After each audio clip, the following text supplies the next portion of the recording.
Merci beaucoup à tous les abonnés, les fidèles spectateurs de Genor TV. Je vous dis sincèrement merci pour votre fidélité à cette chaîne. Je suis votre humble serviteur Franck Osvaldo, sur le plateau de Tolo Belango. Tolo Belango, aujourd'hui, je ne serai pas seul. J'aurai un invité ici qui n'est pas à sa première fois d'être reçu sur le plateau de Genor TV. C'est un avocat. C'est un avocat, technicien de droit, praticien de droit. Avocat près la cour d'appel du Kassai central. Il est le rapporteur provincial de Ensemble pour le changement de Moïse Katumbi. Il s'agit de Maître Jacques Nkole, que beaucoup connaissent. C'est avec lui que nous allons discuter sur ce plateau autour de deux questions qui continuent à défrayer la chronique au Congo. En l'occurrence, la modification de la Constitution qui continue à diviser les Congolais aujourd'hui. Autour de cette question, il y a trois écoles qui se sont créées. Il y a l'école de ceux qui soutiennent la révision de cette Constitution. Il y a l'école de ceux qui soutiennent les tabula rasa, c'est-à-dire les changements. La 4e République, les changements du régime. Il y en a qui veulent à ce que les gouverneurs soient élus au suffrage universel. Il y en a aussi qui soutiennent que les gouverneurs doivent être nommés par les chefs de l'État.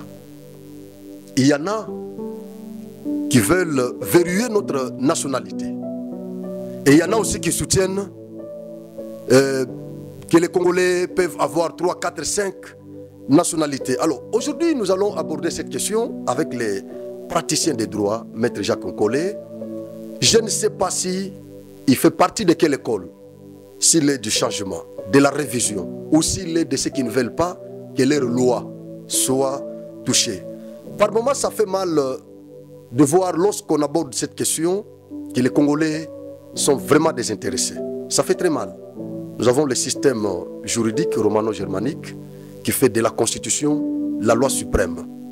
Et donc, lorsque cette question qui touche à la Constitution est abordée, normalement, si on était dans un pays des gens normaux créés à l'image de Dieu, ça devait intéresser tous les Congolais.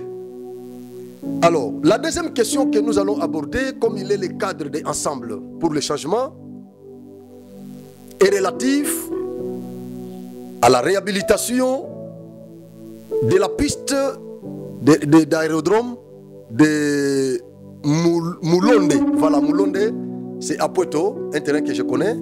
J'étais là-bas, je crois 2 ou 3 fois comme ça, à Poitou. Je connais Poitou. Alors, nous allons aborder cette question-là. Moïse Katumbi a manifesté quand même la bonne volonté de réhabiliter cette piste-là, cet aérodrome. Un acte qui est soutenu par les Congolais, mais qui malheureusement viole la disposition de l'article 183 de la loi qui porte sur l'aviation civile. Une frange des Congolais estime que Moïse Katumbi est susceptible d'être poursuivi par la justice congolaise. Et pendant que nous parlons, Moïse Katumbi n'est pas ici, il serait en Belgique. Il y en a qui estiment qu'il a pris les larges. Nous aurons le cadre de ces partis sur le plateau pour répondre quand même à nos questions et éclairer la religion de mes téléspectateurs. J'invite Maître Jacques Nkole sur le plateau de Genor TV pour répondre quand même aux questions de Franck Osvaldo aujourd'hui. Maître, bonjour. Bonjour, monsieur. Bienvenue chez nous. Merci. La deuxième fois que nous vous recevons sur le plateau. Avancez, avancez. La deuxième fois que nous vous recevons sur le plateau de Genor TV, comment vous nous avez trouvé? Oui, hein, tout à fait. Donc, il y a de l'évolution. Je salue ça. La première fois, lorsque je suis passé sur le plateau, j'avais admiré le cadre. J'avais admiré la qualité du matériel utilisé. Et je constate que ça évolue et c'est comme ça que tout devait se faire normalement dans chaque société des êtres humains dotés d'intelligence et de sagesse. C'est de ne pas rester stationné, mais de pouvoir bien évoluer dans le sens positif. Ça aurait été aussi le cas pour le pays, mais qui malheureusement est en train de de patiner. Wow. Vous commencez déjà. Vous commencez déjà. De vous louer. Merci beaucoup. De vous apprécier pour cette initiative. Merci beaucoup. J'aime bien quand vous parlez. Voilà pourquoi j'ai préféré que vous soyez parmi mes invités. Parce que nous aurons beaucoup d'avocats ici. Mais j'avais préféré que vous soyez parmi les premiers avocats à intervenir en dehors de ceux qui viennent souvent, comme Maître Daniel Makolo, qui est analyste maison. J'avais préféré vraiment que vous soyez là, connaissant très bien, surtout votre capacité juridique. Voilà pourquoi j'ai préféré même mes invités qui nous suivent souvent, qui vous connaissent. Quand j'avais annoncé ça, que je vous aurai sur le plateau, ils m'ont écrit pour me dire qu'en tout cas, nous sommes contents et nous serons branchés. Et qu'est-ce que vous dites à nos téléspectateurs, fidèles surtout, qui nous suivent depuis que nous avons commencé à y mettre? En tout cas, c'est de toujours faire confiance à cette chaîne. Merci. De rester toujours fidèle et de bien vouloir mobiliser, informer ceux qui ne savent pas encore ou qui n'ont pas l'information sur la création de cette chaîne, de pouvoir suivre, parce que c'est une chaîne qui favorise le débat, qui incite le jeu démocratique.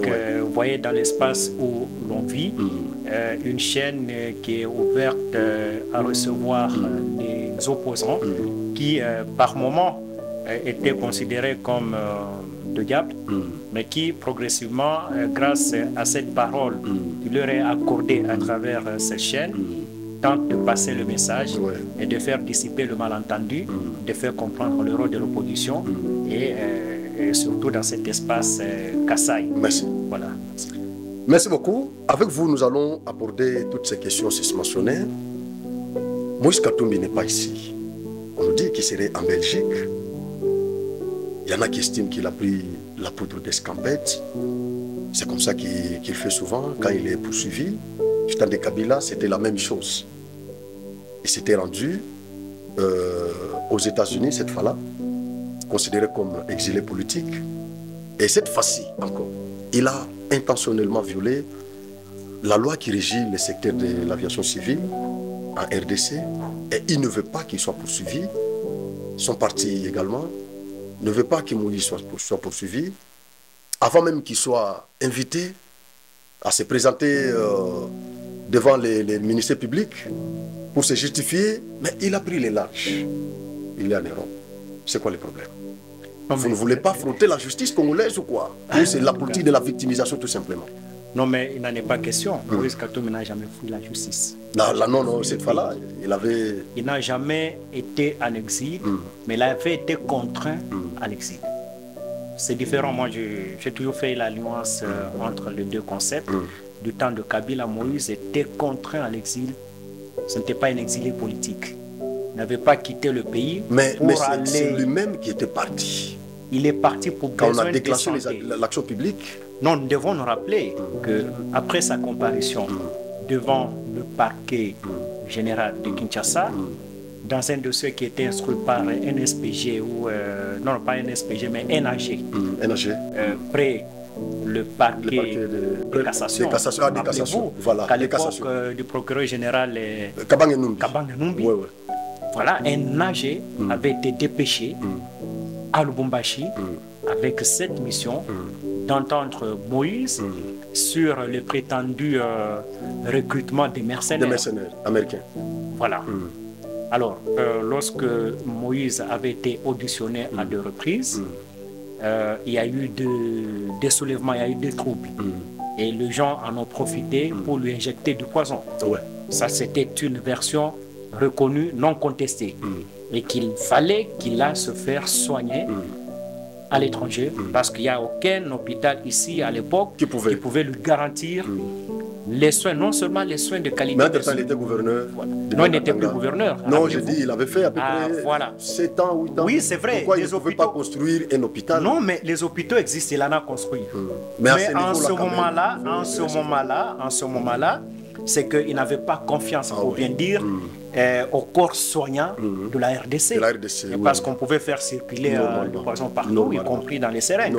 C'est comme ça qu'il a demandé d'aller se faire soigner. L'autorisation de se faire soigner lui avait été accordée par la justice. Mais curieusement, cette justice qu'il avait autorisé l'autorisation à aller se faire soigner c'est cette justice qui va lui refuser le retour au pays. Moïse a souhaité rentrer au pays. Par Kassoumbalé, ça. Rappelez-vous, Je me souviens. parce qu'il ne devait pas revenir au pays par un vol régulier, étant donné qu'il avait ses jets privés, il a préféré revenir à travers ses jets. Et il n'avait jamais reçu l'autorisation d'atterrissage. C'est comme ça qu'il dit, je dois rentrer dans mon pays par route. Et lorsque Moïse était annoncé en Zambie pour traverser... c'est Caleb qui l'avait empêché. Non seulement Caleb, les forces armées avaient été déployées avec le matériel de guerre pour contraindre Moïse à rester en dehors des frontières nationales de son pays. Il était arrivé même jusqu'à Kassoumbalé, ça. Il était arrivé. Il a accusé Caleb de Caleb Mouton. Caleb, le général qui était là, tout ça, bon, vous savez, les images sont là, les témoins sont là. Qu'un arsenal militaire, voilà, avait été déployé pour barrer la route au retour de Moïse Katumbi. Donc il n'a jamais fui, il n'a jamais créé la justice. Pendant d'ailleurs qu'il y avait des procès qui étaient fomentés contre lui, il venait pour affronter la justice. Donc Moïse, c'est un homme qui a toujours affronté la justice, il n'a jamais fui la justice. Il en est de même de son séjour actuel à l'étranger. Je vous annonce que si tout va bien, d'ici le 20, donc dans 5 jours, Moïse rentre au pays. Il rentre au pays. Il rentre au pays. Et en plus de ça, je peux également vous dire qu'il n'y a aucun dossier ouvert contre Moïse. Comment on officiellement? peut dire? Il n'y a aucun dossier officiel. Ça, c'est vrai, peut-être un dossier politique existe déjà, mais un dossier judiciaire n'est jamais ouvert. Moïse Katumbi. Pourquoi ensemble a fait un problème? Non, faites parce des que bruits pour attaquer les régimes. Et pourtant, vous reconnaissez qu'il n'y a pas jusque-là un dossier ouvert officiellement contre Moïse Katumbi. Mais pourquoi vous dénoncez déjà l'intention du gouvernement de pouvoir séquestrer Moïse Katumbi? C'est quoi le problème? L'intention est déjà manifeste par l'enlèvement de l'un de ses chauffeurs. Mais vous ne condamnez pas le fait que Moïse ait violé la loi? Non, la loi n'est pas violée.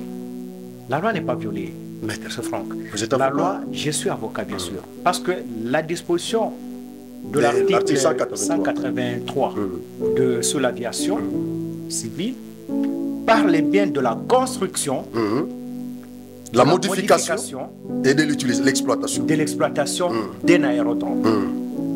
Il s'agit bien d'un aérodrome. L'aérodrome, ça comprend beaucoup d'autres parties composantes. Ouais. La piste n'est qu'un élément de l'aérodrome. La piste n'est qu'un élément. Mais la piste d'atterrissage.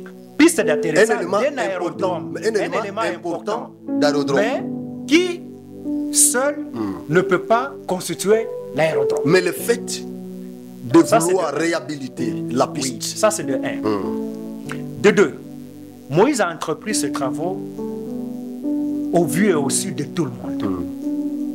Non seulement que ce travaux était effectué au grand jour, mais aussi Moïse avait informé l'autorité de l'aviation civile de ces travaux-là. Maître, mais la loi ne parle pas de l'autorisation. La loi ne parle pas d'information, mais la loi parle d'autorisation. Tout à fait. Dans quel cas où il faut obtenir l'autorisation? Dans le cas où on construit, réhabilitation, où on modifie, où on exploite. Ouais. Mais ici, il n'a pas s'agi ni de la construction de cet aérodrome parce qu'il existe déjà. C'est un aérodrome qui a existé depuis 1970. Il ne s'agit pas non plus de modifier l'aérodrome, il n'est pas en train de modifier, mais encore moins de l'exploitation de l'aérodrome. Il s'agit de la réhabilitation d'une piste de l'aérodrome. Mais la réhabilitation, je crois que ça ne va pas se faire voilà. textuellement comme c'était. Il y aura toujours des petites modifications. Et c'est ça la beauté du droit pénal. Ouais. Parce que le reste est de stricte interprétation. Ouais. On ne peut pas croire en droit pénal.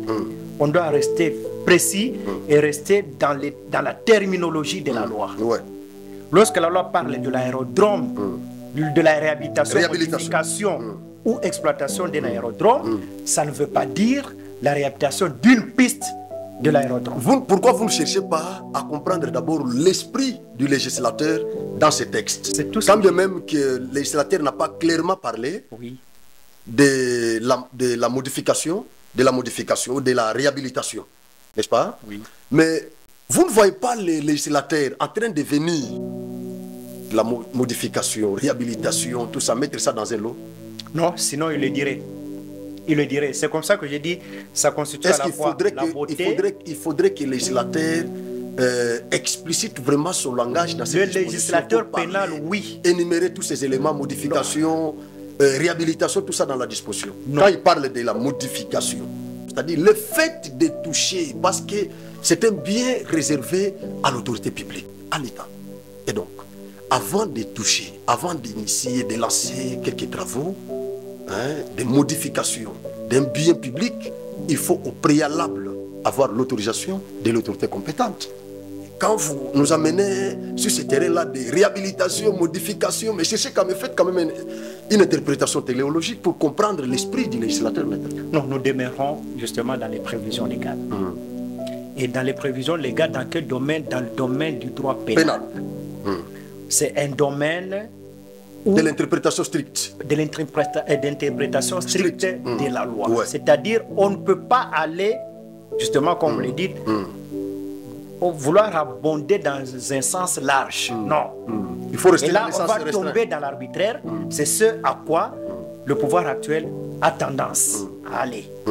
C'est aller vers l'interprétation abusive des lois pénales pour tomber dans l'arbitraire. C'est comme ça que j'ai dit que jusque-là, il n'y a aucun élément qui peut constituer la prévention prévue à l'article 183 de la loi sur l'aviation civile. Aucune. Par rapport au cas d'espèce. Bon. Et c'est comme ça que jusque-là, votre co-débatteur quand même. Aucun dossier n'est ouvert.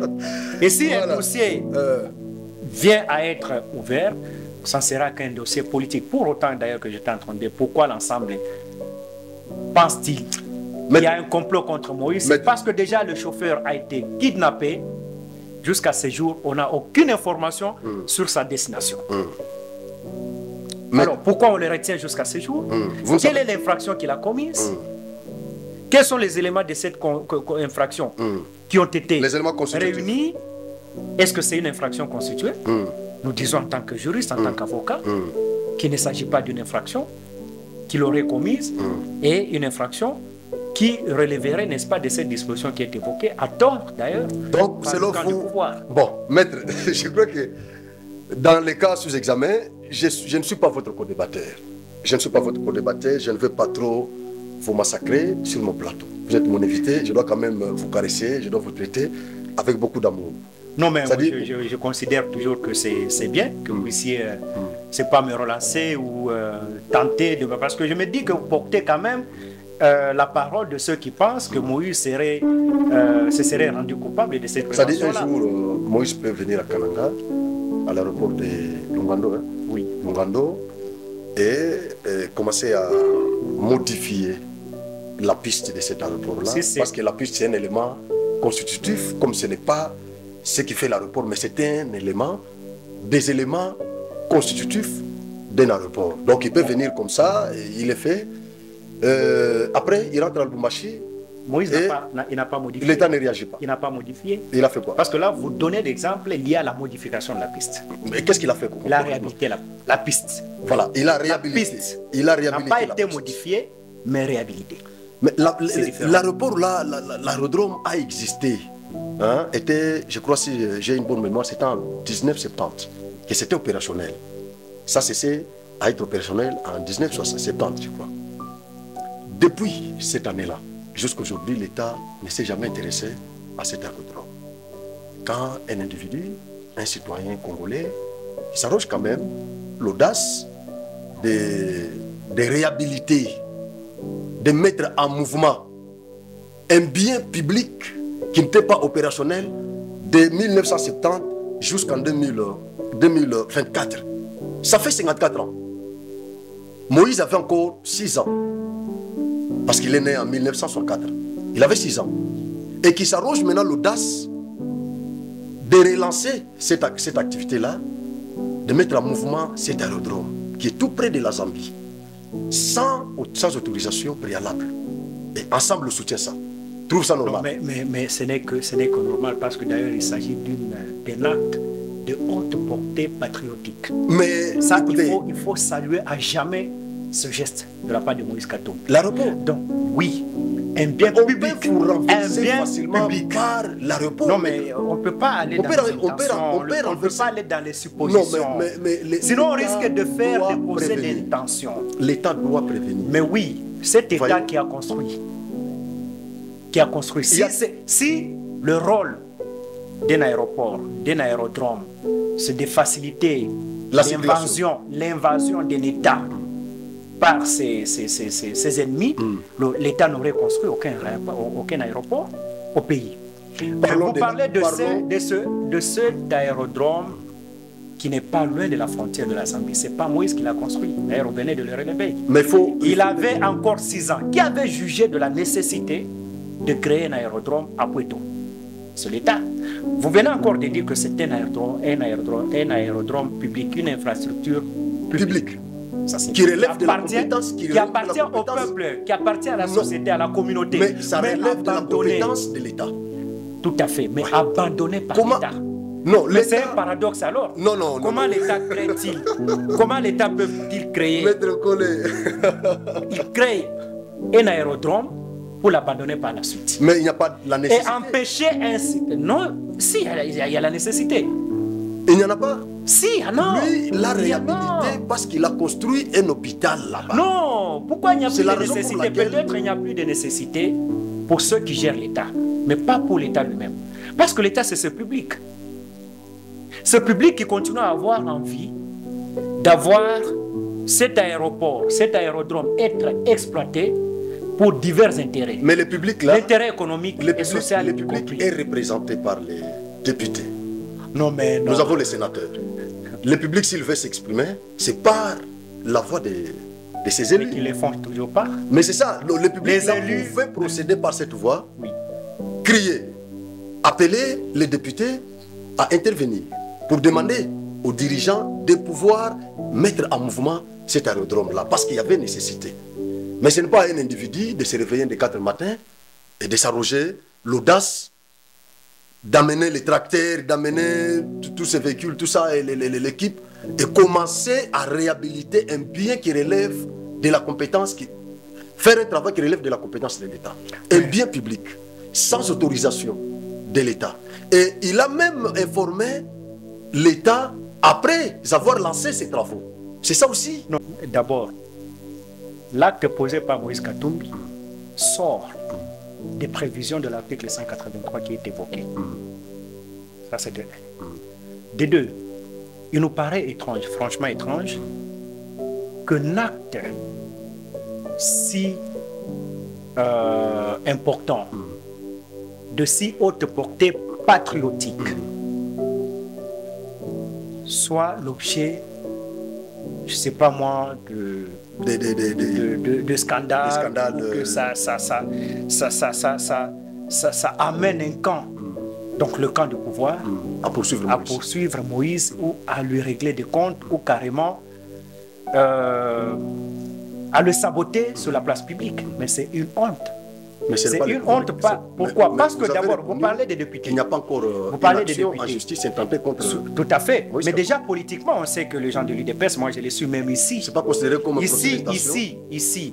Oui, on veut lui faire un procès de détention carrément. Non, vous, ce que vous faites là. Non, il n'y a pas parce de procès que vous ne reconnaissez pas qu'il y aurait déjà une action en justice, mais il n'y en a pas. Il n'y en a pas, il n'y a que des actions politiques. Et pourquoi vous accusez le pouvoir? Le pouvoir, nous l'accusons parce que d'abord, il détient arbitrairement le chauffeur, l'un des chauffeurs. La DIP du président Moïse Katumbi a été volée par les commis du pouvoir. Mais ça, c'est vrai, la soustraction frauduleuse. Si ce n'est pas volé, mais ravi, confisqué, extorqué. Voilà pourquoi nous devons tirer cette sonnette d'alarme pour que le pouvoir prenne ses responsabilités d'État et non les responsabilités des partisans. On sait qu'il y a certains dirigeants qui agissent comme des partisans des partis politiques, de ce régime en place, au lieu d'agir comme autorité d'État, comme commis d'État. Il s'agit notamment de ceux qui ont emporté la DIP du président Moïse. Voilà pourquoi nous ne pouvons pas nous taire. Déjà parce que les signaux démontrent qu'il y a de l'acharnement contre les activités qu'il initie, des activités de haute portée sociale, économique. Mais si aujourd'hui on peut croire, mais je ne pense pas que l'État ait abandonné cet aéroport de Puerto, simplement parce que il aurait servi d'exploitation, en fait, il aurait servi d'une invasion, d'une agression, ainsi de suite. Non, il n'y a jamais eu historiquement une raison comme ça. L'État l'a abandonné parce que l'État est démissionnaire. C'est un État qui est en faillite. C'est vrai. Mais oui, c'est un État dont les gestionnaires pensent à leur ventre, ils pensent à investir ailleurs, ils pensent à se construire des villas dont la valeur dépasse même la valeur de la réputation de cette piste. Vous estimez que c'est Moïse qui passe quand même à la population? Tout à fait. Il est toujours proche de la population. La preuve, c'est que... C'est parce qu'il n'est pas au pouvoir. Dites-moi, citez-moi seulement 2 exemples. Des membres de l'UDPS qui, pendant qu'ils étaient dans l'opposition, avaient construit ne serait-ce qu'un forage d'eau. Bon, je ne suis pas de l'UDPS. Un forage d'eau. Je ne suis pas de l'UDPS, je ne peux pas répondre à qui cette coûterait question. entre 15, peut-être entre 10 et 15 000 dollars américains. C'est parce que Moïse a l'argent. Non, mais ce n'est pas la question d'argent. C'est parce que Moïse a l'argent. C'est question de volonté. Et c'est question d'avoir un cœur près du peuple. C'est question de proximité avec le peuple. Maître, si Moïse n'avait pas de l'argent, est-ce que vous serez vraiment derrière lui? Moïse, c'est un leader, un sauveur, c'est un acteur politique dont le Congo a besoin pour son développement. Nous suivons, oui. Nous qui avons compris. Parce que si, M. Franck, je dois vous le dire, Moïse ne me connaît pas, vous savez. Ouais.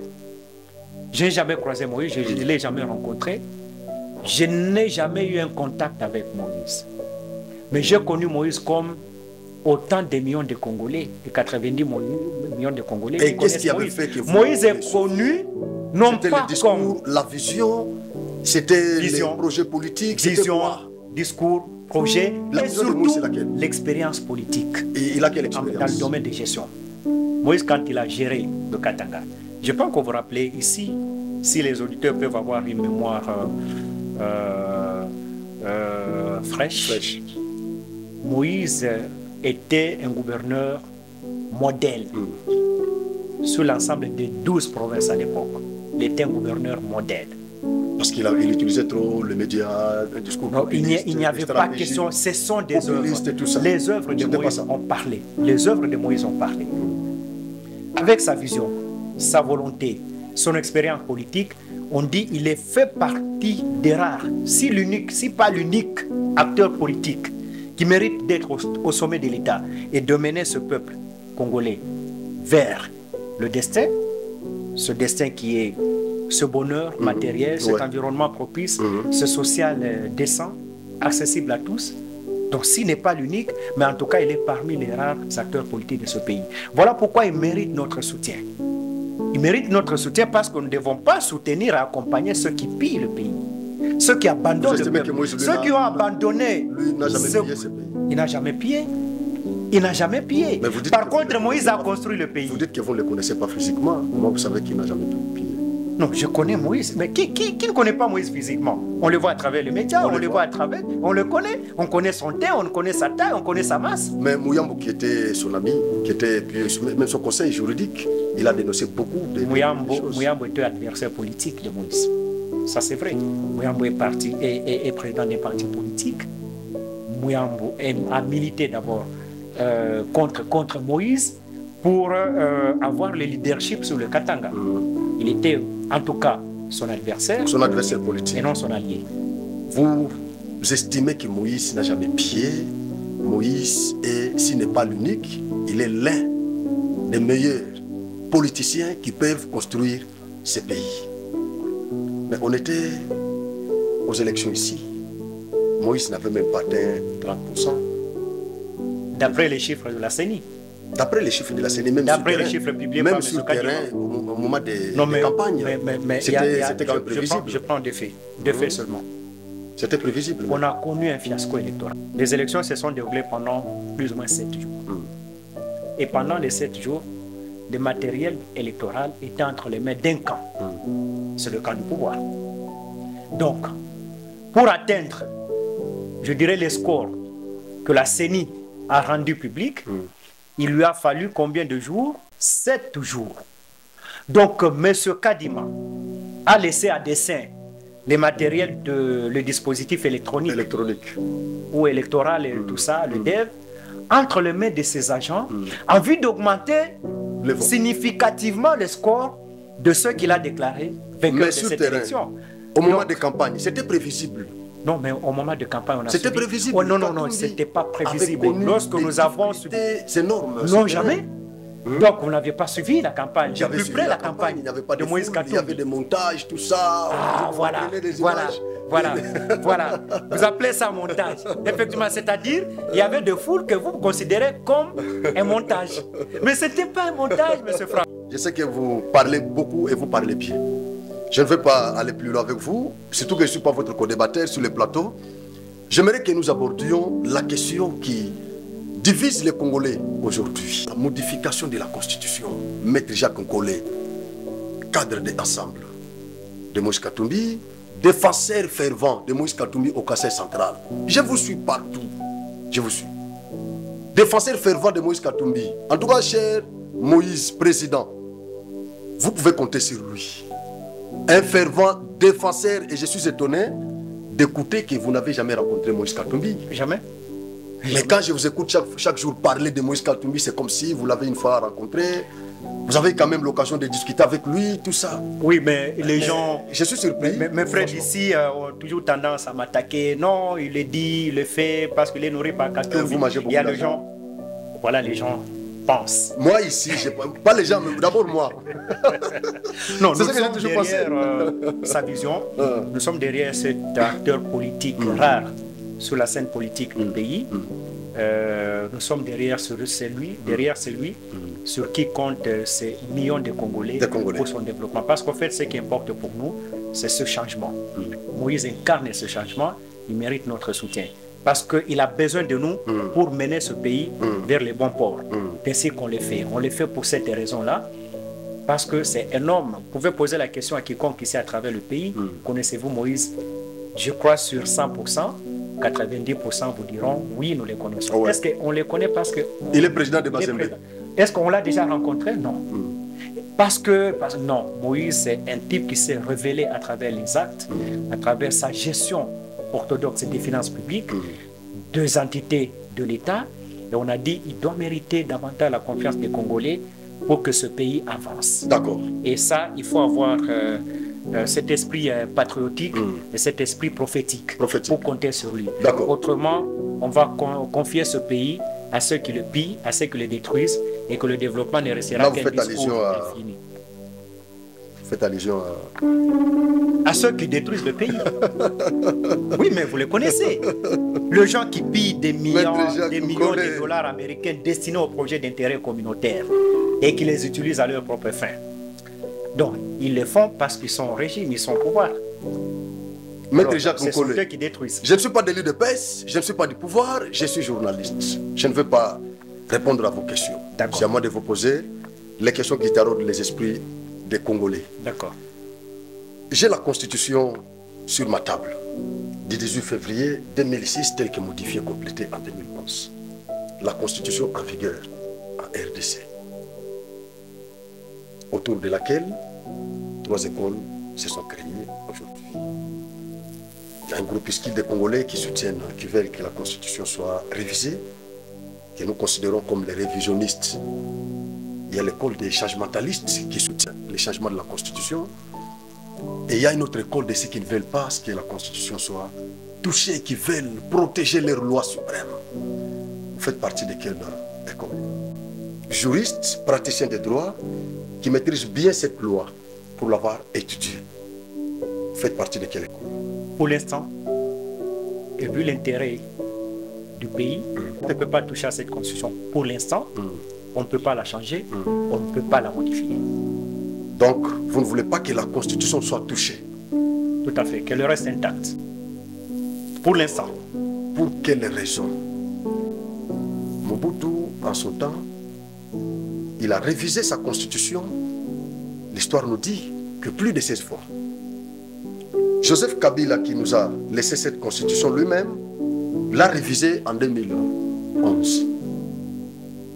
Et aujourd'hui, c'est Tshisekedi qui est au pouvoir. Pourquoi vous ne voulez pas que Tshisekedi parle ni de la révision, ni du changement de la constitution? Pour deux choses essentiellement, selon moi. La première des choses, c'est qu'il n'y a aucune disposition de la constitution qui empêche M. Félix et son gouvernement d'agir pour l'intérêt du peuple. Mais néanmoins, il y a la disposition qui autorise. De créer des conditions favorables, les meilleures conditions d'accès aux services publics de base, de créer de l'emploi, de fournir de l'eau, de l'électricité, d'assurer la garantie des soins de santé primaires, donc de créer un environnement économique propice. À impulser, n'est-ce pas, l'entrepreneuriat des jeunes, ainsi de suite. Donc, jusque-là, aucune disposition de cette constitution n'empêche, ne s'érige en obstacle à ce gouvernement de pouvoir réaliser, bref, les promesses de la campagne électorale. Voilà pourquoi il n'est pas ni opportun ni nécessaire d'y toucher. La deuxième raison, c'est qu'on ne change pas, comme on dit, les règles du jeu. Pendant le match. Mais néanmoins, en tant que juriste...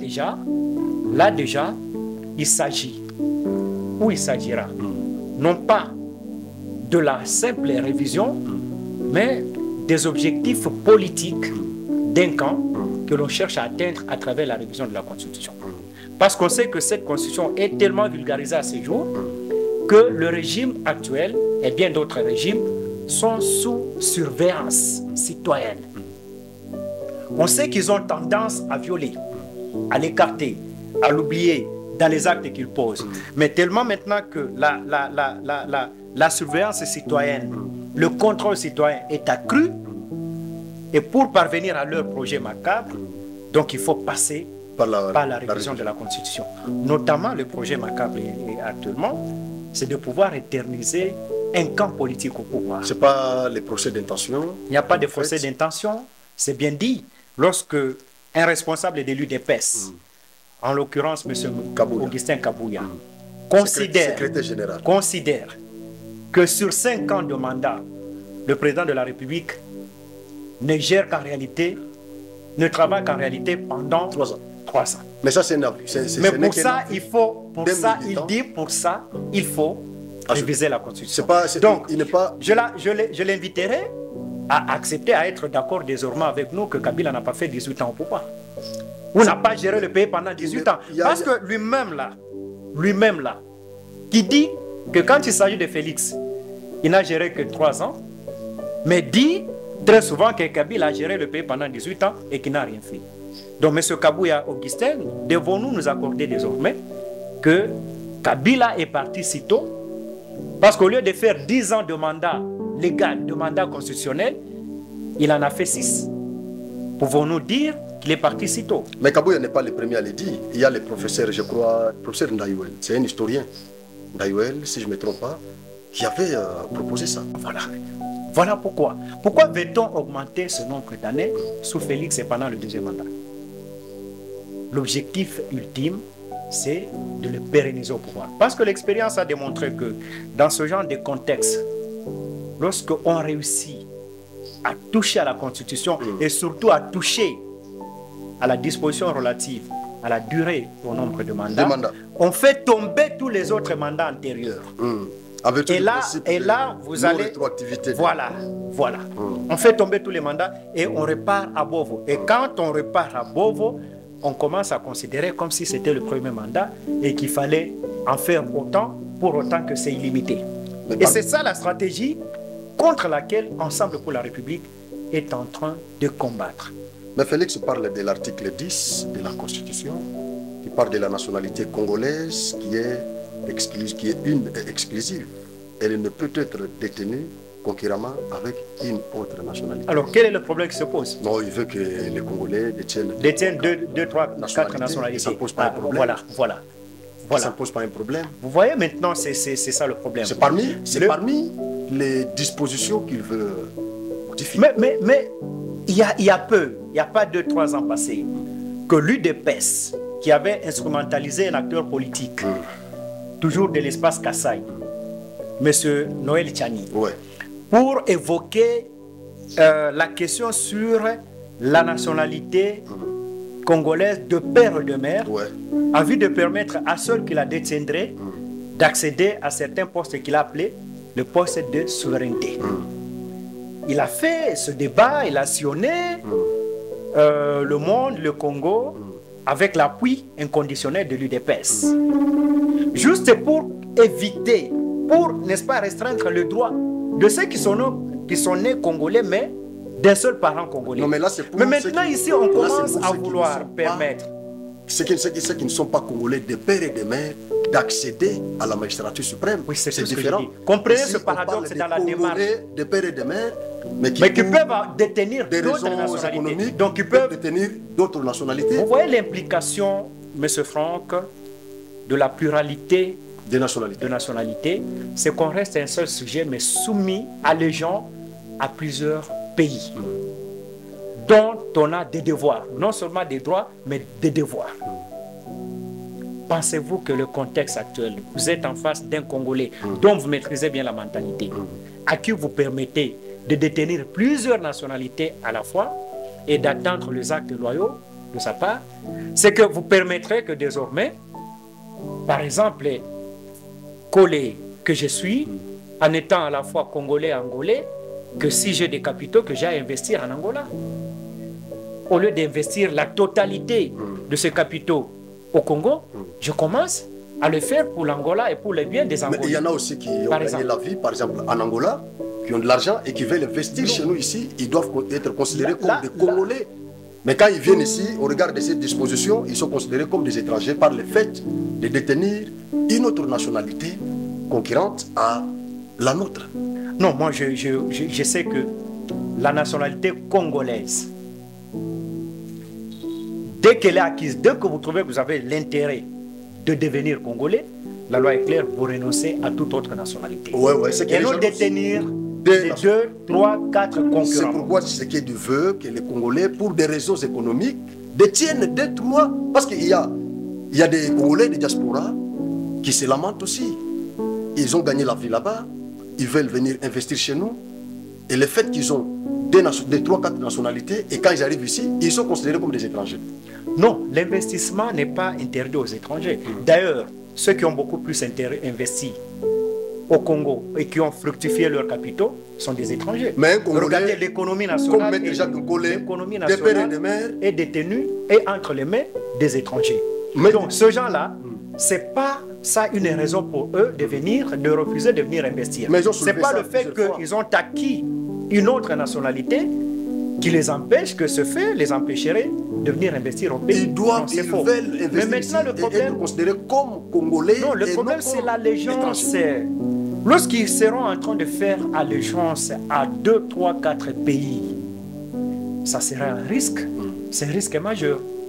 Parce qu'en fait, ils peuvent même causer des ennuis, compromettre les intérêts nationaux et aller ailleurs et bénéficier de la protection diplomatique de notre pays au nom du fait que ce sont des sujets de ce pays-là.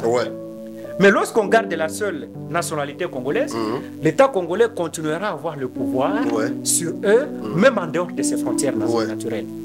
Voilà pourquoi cette disposition, peut-être qu'on n'a pas bien pénétré sa quintessence et peut-être qu'on n'a pas bien imaginé le risque. Nous sommes encore loin de supporter les risques d'une telle révision qui accorderait plusieurs nationalités aux citoyens congolais. Parce qu'en fait, là, ça donnerait l'occasion d'avoir des devoirs à remplir vis-à-vis de plusieurs États à la fois, et que ça compromettrait toutes les chances et les garanties de loyauté vis-à-vis de l'État congolais. D'accord, ça c'est par rapport à l'article 10, la pluralité des nationalités. Maintenant, c'est l'article 78, Maître Jacques Nkolé. Le président de la République nomme le Premier ministre au sein de la majorité parlementaire. Après la consultation de celle-ci, il met fin à ses fonctions sur présentation par celui-ci de la démission du gouvernement. Si une telle majorité n'existe pas, le président de la République confie une mission d'information à une personnalité en vue d'identifier la majorité, d'identifier la coalition. L'article 78 ici, qui parle de la coalition, Maître Jacques Nkolé. Le chef de l'État, président Félix Antoine Tshisekedi, est élu en 2018 comme président, investi. Mais pour que le gouvernement sorte, ça nous avait pris du temps. Quelque chose de 6 mois toujours dans des tractations pour coaliser, pour avoir les gouvernements de coalition, tout ça. Alors, tous les partis politiques devaient se retrouver, devaient avoir des membres dans les gouvernements. Ce qui avait fait qu'on fasse, je crois, 6 à 7 mois comme ça, sans que les gouvernements ne soient sortis. En 2023, c'est la même chose. C'est la même chose. Ça nous a pris 4 ou 5 mois comme ça. Et pourtant, au Sénégal, le président élu du Sénégal, une fois investi, après 2-3 jours, il avait déjà son gouvernement. Vous ne voyez pas que tout ça sont des éléments qui peuvent aujourd'hui motiver les chefs de l'État de modifier cette constitution, de réviser quelques dispositions qui bloquent quand même. Parce que vous l'avez soulevé ici, qu'il n'y a pas une disposition ici qui l'empêche à construire, à nous donner de l'eau, tout ça. Mais quand même, il y a des dispositions comme ça qui retardent la sortie du gouvernement. Est-ce qu'on ne peut pas poser la question? Jamais cette disposition ne retarde aucunement la sortie du gouvernement. Par contre, c'est une disposition qui accorde, je crois, la suite. Dans la suite de cette disposition, je peux continuer. Il y a même un délai imparti je peux continuer. À l'informateur pour produire son rapport. Qui est renouvelable. Qui ne peut pas dépasser 30 jours. Ça veut dire déjà que le législateur accorde des contraintes. Ceux qui sont au pouvoir, le président qui arrive et qui n'a pas une majorité, qui voudrait l'identifier, il lui accorde, lui, il le contraint à pouvoir identifier cette majorité en déant 30 jours. En 30 jours. Et 30 jours, c'est le délai maximal. C'est-à-dire, dans moins de 30 jours, ça peut être possible. Et que, d'ailleurs, en dehors de cette disposition, aucune autre, comme d'ailleurs celle-là, n'interdit, n'empêche que dans les 30 jours, ou dans plus ou moins 2 mois, il y ait non seulement un Premier ministre nommé, mais aussi un gouvernement investi. Ça l'empêche aucunement. Qu'est-ce qui empêche? Pour ne prendre que les 2 exemples. L'égoïsme des uns c'est un élément. Et les envies démesurées des autres. Bref, les calculs politiciens qui ne visent pas l'intérêt du peuple, mais qui visent l'intérêt des acteurs qui sont arrivés au pouvoir par les élections ou par d'autres moyens frauduleux. Mais en 2021, Moïse avait aussi imposé son cahier de charges. Il n'a pas imposé, il a soumis. Le de Moïse, il a soumis. Moïno Zangui. Il a soumis. Moïno Zangui qui l'avait soulevé. Il a soumis, rappelez-vous, cahier de charges. C'est des revendications, pas personnelles de Moïse Katumbi. Non, c'était pas personnel des membres de son gouvernement, en fait, de son parti politique, mais des revendications par rapport aux attentes du peuple. Non, sur base du nombre de ministères. Non, mais un cahier de charge ne peut comporter que le nombre de ministères que l'on désire. Non, je ne pense pas que même dans le cahier de charge qui était présenté cette fois-là, que Moïse ait dit au président de la République que donnez-moi 20 ministères, 15 ministères, 10 ministères. Non, il ne pouvait pas en déterminer les. Mais il y avait quand même un débat comme ça. Mais le président. Il y avait un débat comme ça. Donc, ici, nous devons clarifier les choses. Oui, allez-y. C'est le président qui invite Moïse à les rejoindre, à coaliser avec lui, en vue d'appliquer le programme qu'il avait pour le bien de tous. Moïse est venu. C'était sur invitation. Bon, comment il allait l'accompagner? C'était pas ça n'étant avec lui, ça n'étant avec lui. Parce que l'invitation était lancée à tout le monde. Vous ne pouvez pas considérer la présence de Ensemble dans le gouvernement de l'Union sacrée comme étant une demande de Moïse Katumbi, mais plutôt comme une satisfaction de Moïse aux besoins du président de la République, à la demande du président de la République. Mais la demande était lancée pour tout le monde, pour tous les Congolais. Non, Moïse avait reçu une invitation intuitu personae. C'est vrai. Mais oui. Et il a été reçu en tant que tel. Le chef de l'État lui a tendu la main. Pour l'intérêt général, Moïse a saisi la main. Il a répondu. Il lui a donné des gens qui se sont d'ailleurs caractérisés par l'excellence. Ça, vous le savez. Ça, vous le savez. Les rares ministres qui avaient bien presté à ce gouvernement-là jusqu'à leur départ pour les uns et jusqu'aux élections de 2023 pour les autres, ceux qui avaient choisi de rester, ils ont été de l'ensemble pour la République. Qui n'a pas salué les prouesses de Moïse Nzangi en tant que ministre de l'Est? Mais ne venez pas de l'UDPS. Avec les systèmes LMD. Ne venez pas de l'UDPS. Avec les systèmes LMD qui est critiqué aujourd'hui. Oui, mais c'était une réforme c'est une réforme qui doit être endossée par le gouvernement et voilà. non par ensemble. Parlons maintenant, nous sommes toujours dans la même disposition de l'article 78 de la nomination du Premier ministre, qui est l'émanation de la majorité parlementaire, proposée au chef de l'État pour qu'il soit nommé. Mais il y a un problème ici. Je crois que ça viole le principe du parallélisme des formes et des compétences. Là, je parle comme un homme qui voudrait que celui qui nomme soit à même compétent de révoquer. Mais dans les cas échéants, le président qui nomme les membres du gouvernement, il est incompétent de les révoquer. Non, mais comment ça? Mais pour le révoquer, il faut que le Premier ministre dépose la démission sur la table du président. Ou soit le président saisisse le bureau de l'Assemblée nationale pour que ce dernier l'invite là-bas et lui demande à démissionner, ou soit par une motion. Non, je pense qu'il faut préciser. Mais directement comme ça, est-ce que le président a la compétence de choisir le Premier ministre? Le parallélisme des formes dont vous parlez là, il est très respecté. Mais malheureusement, je pense qu'il est perçu comme un blocage contre les présidents à tendance dictatoriale. Parce que l'article dit que les ministres du gouvernement, les membres du gouvernement sont nommés sur proposition. Le président de la République nomme les ministres sur proposition du Premier ministre. Comment voudriez-vous que pour les révoquer, que le Premier ministre soit mis à l'état? Non, je parle d'abord du Premier ministre. Alors, le Premier ministre lui-même, il est nommé par le président de la République. Ouais. Mais pour la révocation, il est nommé par le président de la République. Oui, en France, ce n'est pas le cas.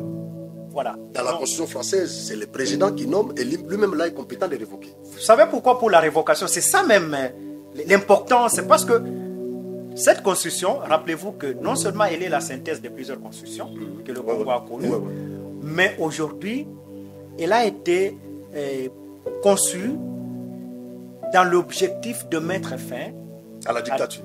Non seulement à la dictature, mais aussi à la crise de légitimité. Et aussi à toutes les velléités qui pouvaient remettre ce pays à sang et à feu. Pourquoi on dit que le président de la République doit nommer le Premier ministre au sein de la majorité? C'est pour que le Premier ministre soit l'émanation de la majorité au Parlement. Voyez-vous? Autrement dit, de manière implicite, c'est que le Premier ministre serait proposé.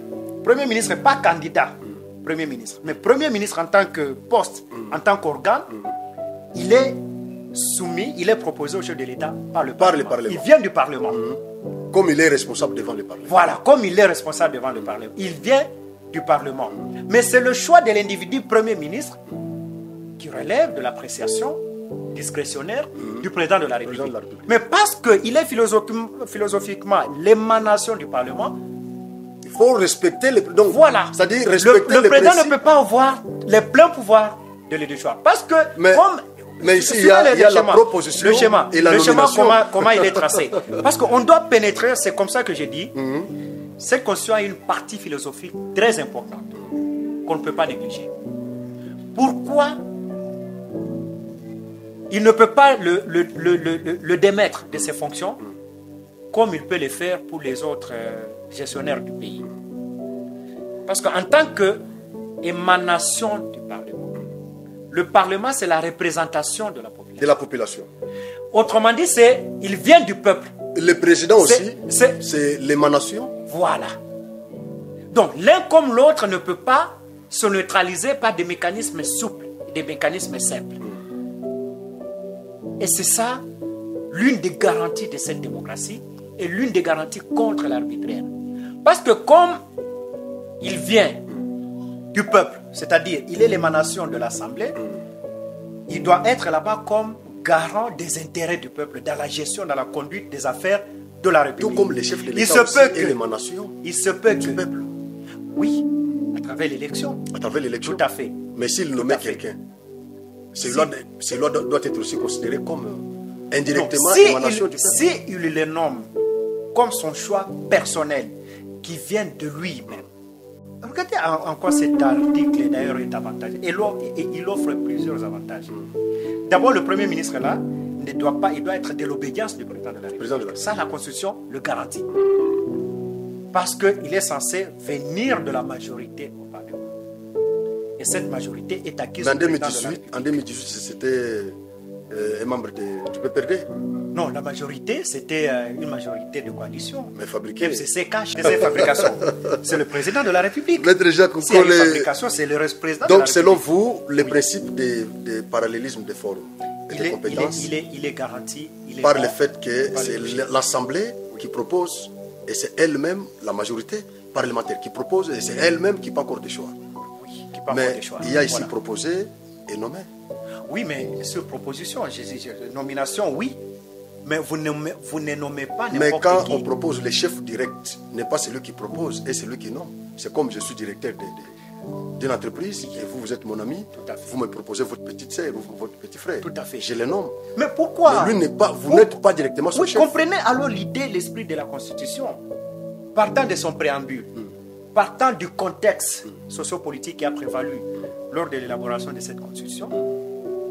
C'était pour empêcher. Vous savez, Mobutu, ici au Congo, Mobutu a nommé en l'espace de quelques mois autant de premiers ministres. Ouais. C'est parce qu'il n'y avait pas cette garantie. Cette garantie. C'est insuffisant seulement. Vous savez pourquoi Mobutu a nommé le président, a déchu Étienne Tshisekedi. Il l'a révoqué. C'est parce que lorsque Étienne est venu, en tant que chef du gouvernement, il a voulu conduire l'action du gouvernement vers les biens de tous. Mais parce que Mobutu a trouvé que c'était une politique pour détruire son personnage, de se faire populaire aussi. Voilà. Et de démontrer, pas seulement de se faire populaire, mais de contrarier certaines mauvaises politiques, décisions politiques du président Moïse, du président Mobutu.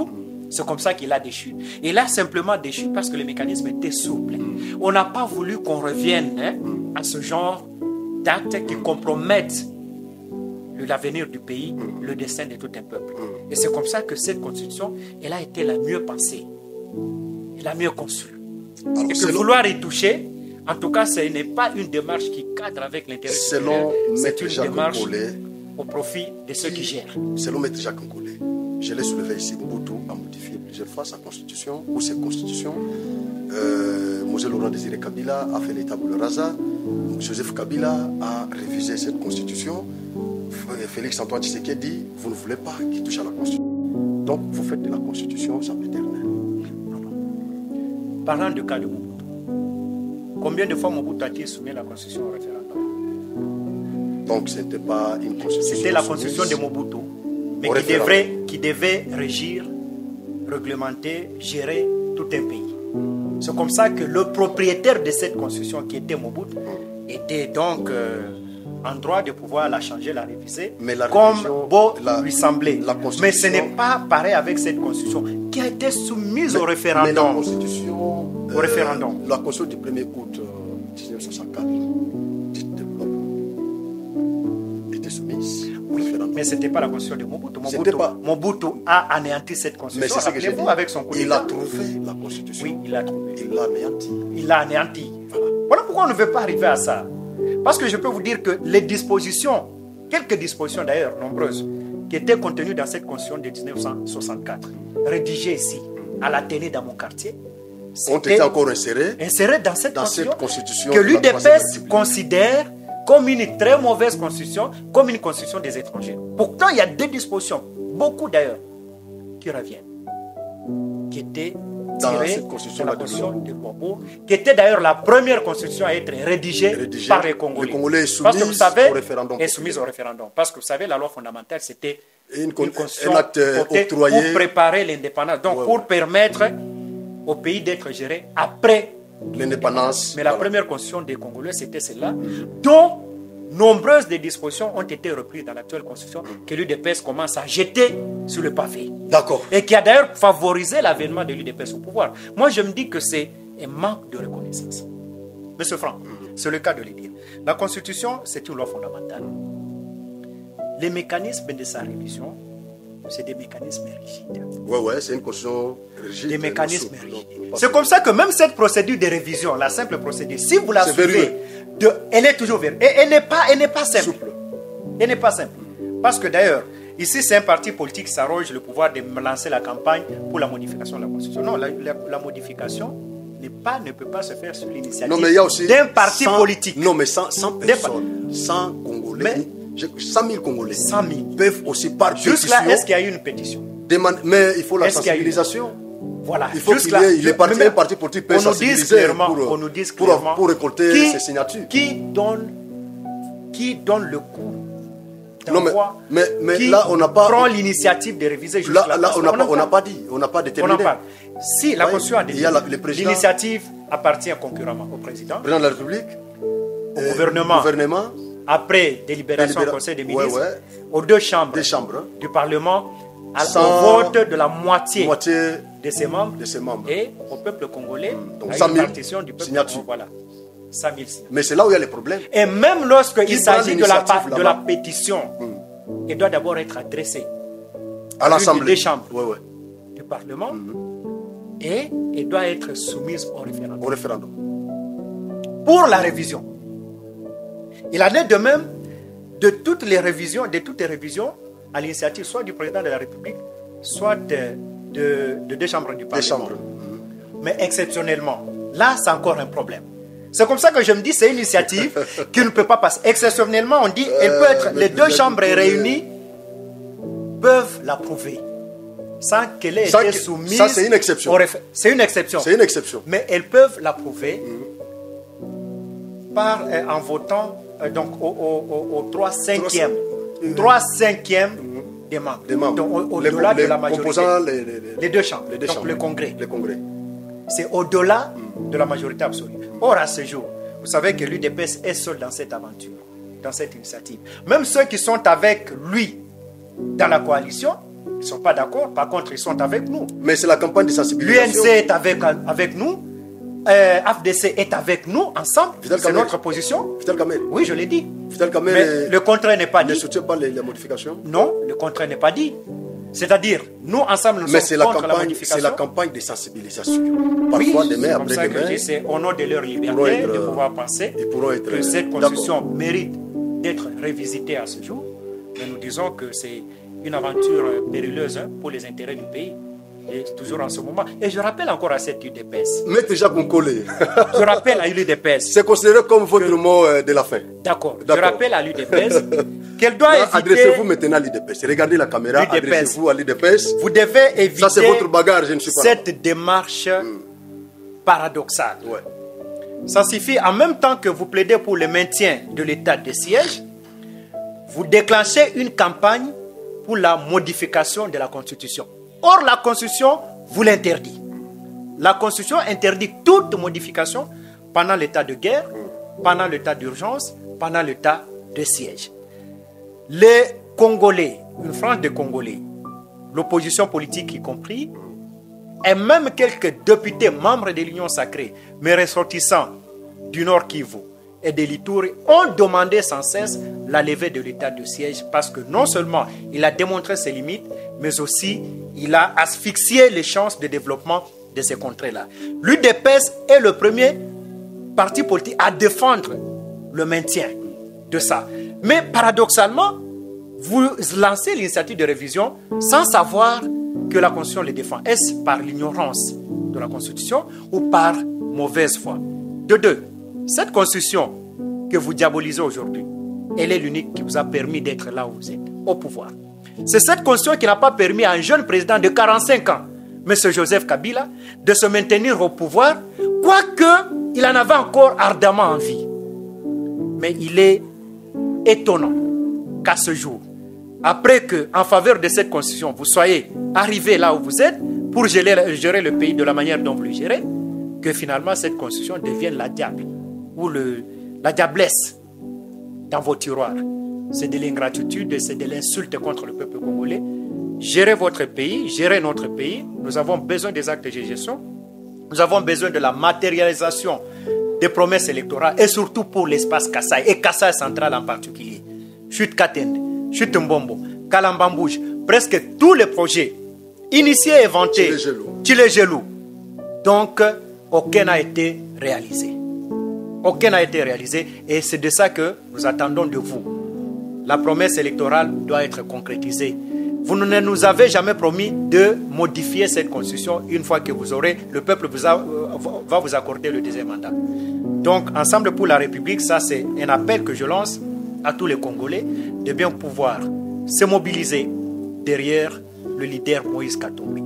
Le seul qui démontre qu'avec un budget de 16 millions de dollars ou 16 milliards de dollars américains, qui est actuellement le budget officiel du pays, il va répondre aux besoins d'énergie, d'eau et d'accès aux services publics de base, surtout pour le Kassai central de manière particulière et pour le Congo de manière générale.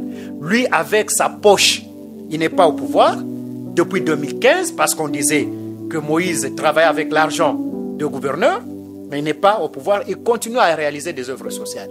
Mais ceux qui ont le budget, à qui le peuple congolais a confié le budget colossal, ils nous maintiennent dans cette misère, dans cet état de pauvreté indescriptible, dans cet abandon.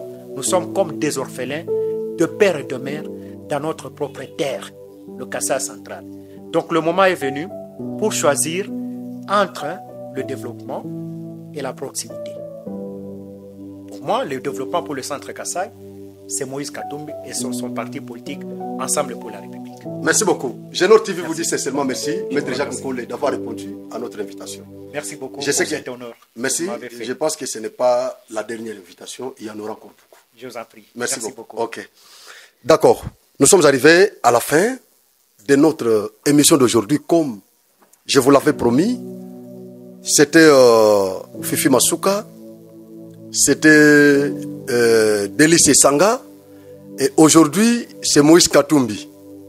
Demain parfois ça sera UDPS, ça sera MLC, ça sera, comme je vous avais dit, que nous allons faire passer des cadres des partis politiques ici pour parler de leur vision et surtout de cette question qui défraie la chronique. Nous étions avec Chef Kalamba. Kalamba, il a aussi parlé.